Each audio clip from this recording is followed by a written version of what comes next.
communicate. It's called global interlaced technology.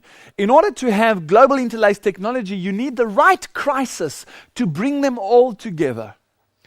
Maybe like a global technological meltdown.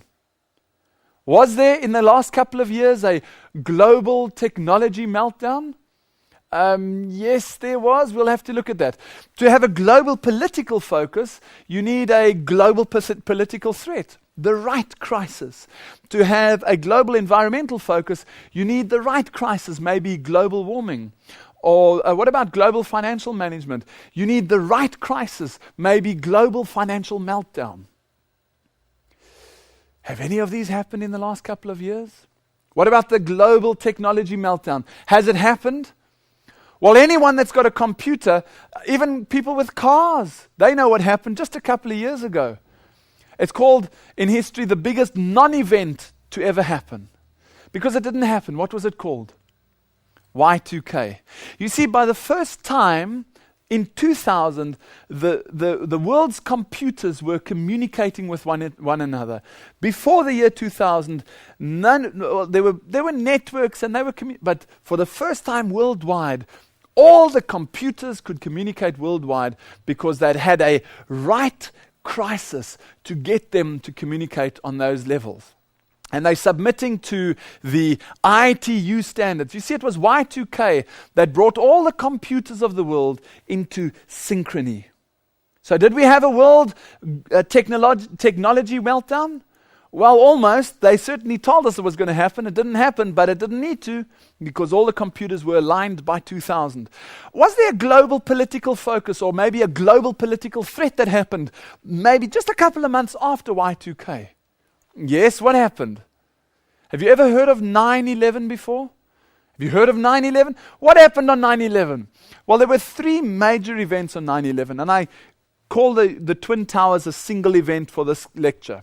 Three major happenings. Number one was the Twin Towers, number two was Flight 93, and number three was the plane hitting the Pentagon. Now, I cover this, as I say, in depth in my New World Order lecture, so I'm skimming over this to make sure I create context for the rest of the lecture. Just take a moment and look at the satellite image of the Pentagon after the crash. My question to you would be, where's the wreckage? When a plane hits anything, there's debris, suitcases, wallets, limbs, people, false teeth, wheels, wings, the tailpiece. Something must be there.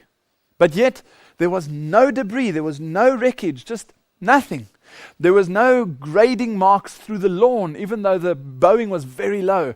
There was no movement of the lampposts. They didn't get touched. But yet, they have a strange idea. They say that the nose cone went through all five steel reinforced concrete layers of the Pentagon and came out in that middle section. You see, have a look at that hole and you'll see that that's where the nose cone came out the center. Excuse me. What's the first thing to disintegrate when a plane hits something? It's the nose cone. The nose cone could never have gone through those five layers of reinforced concrete. Not only that, if you look at the image of where the Pentagon was hit, can you see that the Boeing, there's some places where it should have impact marks where it just doesn't have them? It's as if maybe it wasn't maybe a Boeing, maybe like a missile or something. And yet they refused to allow us to see the pictures of what happened at the Pentagon. Here's an image of a plane that crashed in the middle of nowhere. Now that's generally what you should have left at a very, very bad crash site. You can still see it's a plane quite clearly. But when you look at Flight 93 and you ask the questions, where's the wreckage? Look at Flight 93. Here's an image of Flight 93. All you see is the people in a hole. 15-meter wide hole, 5 meters deep. It's just one hole in the middle of the ground. Where's the plane? Here's a satellite image of that area. Where's the plane? And somebody took a photograph of the explosion just after the plane crashed. And there you have it. You see the... It's almost like it was an explosion. Does that look like a Boeing full of fuel burning and burning and burning and burning and burning? No. Something weird with the Pentagon crash. Something weird with Flight 93. What about the Twin Towers? Well, before I show you the image of the Twin Towers, I want to take you to, this one's from History Channel. You'll see when you take down a building, it's called pulling a building. When you pull a building, let me explain it to you this way. Every building has got columns or center core pillars. And to pull a building, to take a building to implode, you have to get the building to walk off its foundations. So they blast the center core pillars at an angle, and they walk then off their foundations, and the building implodes into its own. But when those bombs go off on those core pillars, you see the jets of smoke popping out the side of the building. Have a look at the images of the Twin Towers, and what do you see? Exactly that. You see the jets of smoke, the explosions popping out 20, 30 floors below where the actual problem was, high up in the building. Now, what am I saying? Am I saying that there's extra explosions? Were there extra explosions in the World Trade Center? Can't be. Well, I'm not saying that. What I want to do is I want to show you a video clip of two men that were on the ground, actually a couple of them, they're firemen. The idea that we are told is that the two planes hit the Twin Towers. Now, according to our understanding, those are the only two explosions that should really take place. But this image or this video clip I'm going to show you now happens or was taken after the first building has already collapsed. Remember, the second tower is already burning. That's why the firemen are there. But now the first building has collapsed. What happens? Listen to this. Now, here's one of the guys who can tell you I'm okay, all right? Here, hold on. You want to call your mother or something? To be right now. You gotta get back from here. You know that. You all gotta right. get back. All right. I know. Don't worry. What on earth happened? What happened? What's going on? You see, these firemen are there. They've run away from the first building because it's collapsed. The second one is about to collapse, but they're fine because they're phoning their wives to say, listen, I'm okay. And the wife probably says, well, I don't believe you. So he says, well, yeah, speak to somebody else. He'll tell you that I'm okay.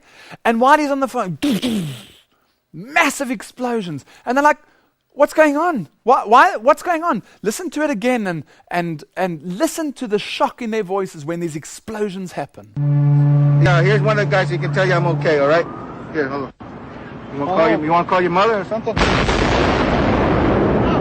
be right You now. gotta get back from here. You know that. You all gotta right. get back. All right. I know. Don't worry.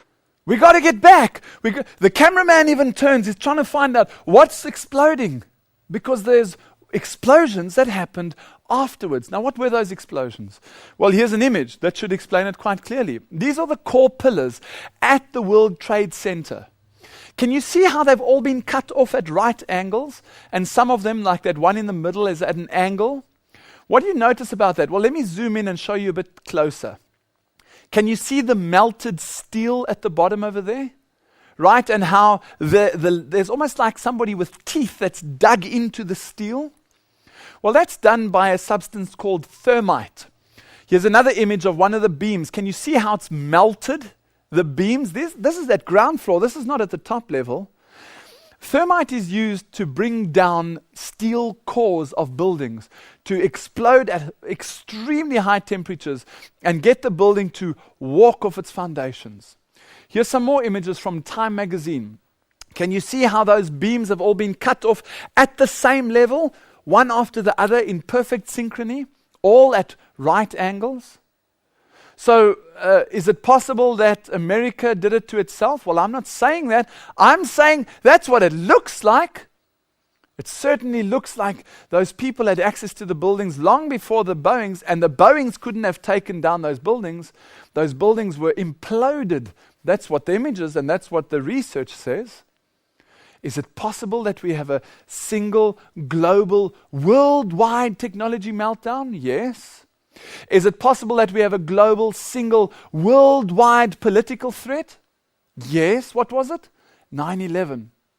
You see, Rockefeller says all we need now is the right crisis. And you can't